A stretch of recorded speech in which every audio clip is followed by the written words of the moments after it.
Welcome back to The Explainer. So today we're diving straight into a story that is honestly just wild. We're going to unpack the anatomy of an intense financial conflict between two lifelong best friends, Daniel and Marcus. And we're getting into this because it isn't just some cautionary tale about a bad loan. It's a profound look at exactly why mixing money and friendship is the ultimate relationship stress test. It's going to force us to ask some really tough questions about trust, loyalty, and what actually happens when those two things collide head-on with a lot of cash. I need my money back, all of it, by Friday. Imagine waking up and getting that text from someone you have implicitly trusted for your entire life. In an instant, a message like that shifts a 25-year friendship from unbreakable trust to a total crisis, where one person is on the verge of losing absolutely everything. How does a friendship go from a lifetime of shared memories to a cold, hard deadline? Well, let's find out. Section 1. The Unquestioned Ask, a Childhood Promise. You see, Daniel and Marcus weren't just casual buddies. They grew up literally 2 houses apart. Marcus's mom was always making dinner for the both of them, while Daniel's mom worked double shifts. They even made this childhood promise to just always look out for one another, no questions asked. Fast forward 20 years into adulthood, Daniel is working downtown in finance, and Marcus has built his own small logistics company. So entirely different professional lives, sure, but that foundational, unconditional support, it was completely intact. So when Marcus's logistics business hit a massive wall and lost a 6-figure contract, he didn't even bother going to a bank. He went to his best friend. He asked Daniel for a 90-day loan of $40,000 just to cover his payroll.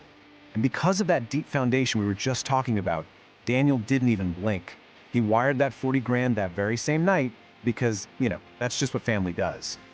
But here is where things go completely off the rails. Daniel totally thought he was funding a safe, temporary bridge loan for his best friend's payroll. A responsible, mature business move, right? But Marcus, he dumped the entire $40,000 into a crypto arbitrage scheme. Basically, a highly volatile, risky gamble disguised as a sure thing, pitched to him by some random guy at his gym. Section 2. The Cover-Up, Silent Betrayal. Okay, so the agreed upon 90 days for the loan come and go. Then it stretches into 120 days. Texts start getting shorter, excuses are getting incredibly thin, and phone calls are just actively being avoided. But the most shocking number in this whole ordeal? 11. That is how many days it took for Marcus to lose 60% of Daniel's money in that crypto scheme. The entire time he was dodging Daniel's calls, Marcus was hiding this terrible, sinking secret. Ultimately, Marcus gambled with a debt that simply wasn't his risk to take. Under the intense pressure of his failing business, he panicked. He took his best friend's generous lifeline and basically threw it onto a roulette table, hoping to double it fast, quietly pay Daniel back, and act like nothing happened. This right here highlights exactly why mixing money and friendship is such a minefield. It instantly creates this massive power dynamic wrapped in paralyzing guilt for the borrower, while setting the stage for a profound sense of betrayal for the lender.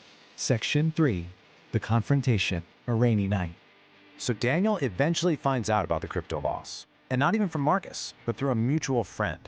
Ouch, right? This led to a super tense encounter on Marcus's porch in the pouring rain. Now, Daniel didn't yell. Actually, scratch that. He really wanted to yell, but 25 years of history doesn't just evaporate because someone panicked. Instead, leaning on that immense shared history, Daniel just looked at his friend and asked this one heartbreaking question. Why didn't you just tell me the truth?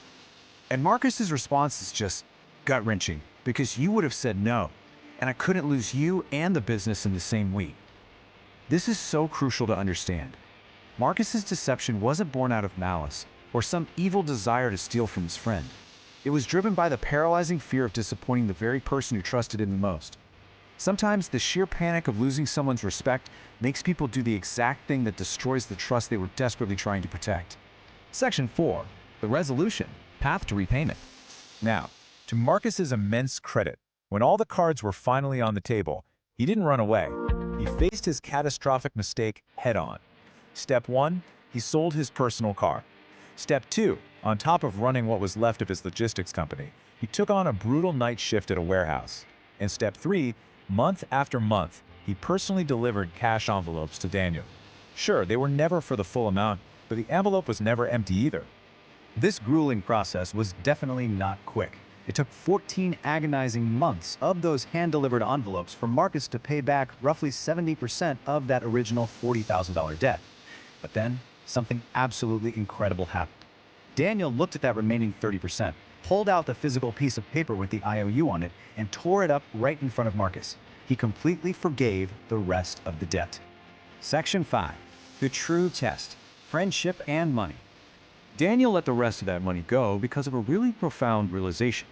At a certain point, 25-year friendship simply held way more value than the outstanding cash. Shared dinners, childhood promises, decades of having each other's backs, that constituted a much larger debt of loyalty and love than those remaining dollars ever could. People are always saying you should never mix money and friendship, but this story points to something deeper.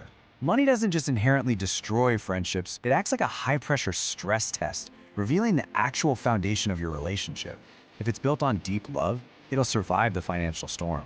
It might be bruised, it might literally take 14 months of warehouse shifts to heal, but it will stay standing. But if it's just built on convenience, it's going to shatter at the very first test. Daniel and Marcus survived because, at the end of the day, the friendship mattered more than money.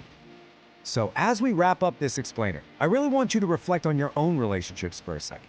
What are the debts in your life that aren't measured in dollars? Who are the people you owe your loyalty, your patience, and your forgiveness to? Because when the financial storms hit, and trust me, they do, it's those invisible debts that will determine whether your relationships break or whether they survive. Think about that, and I'll catch you in the next explainer.